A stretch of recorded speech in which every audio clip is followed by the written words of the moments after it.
Well, it's a little story about continuation of the crime wave in Chattanooga when I was in college. A few months after my encounter with a burglar at our fraternity house, I was walking home down Oak Street a little after midnight from a late night beer and snack at Duck Soup Deli. The majority of the street lights were out, and as I walked through a particularly dark section of the street, a tall, thin, young black guy with a medium afro stepped out of the darkness.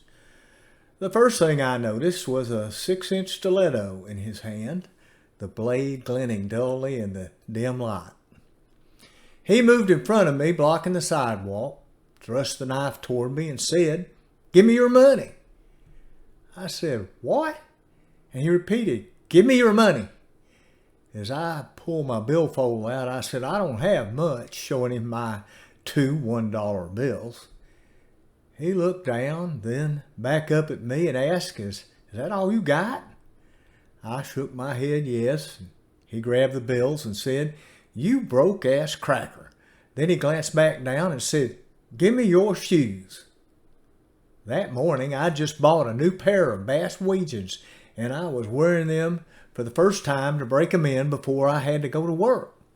I looked at him and I said, "No." His eyes went wide and he said, "I want them shoes." I said, "Well, you already got my money. You can't have my shoes."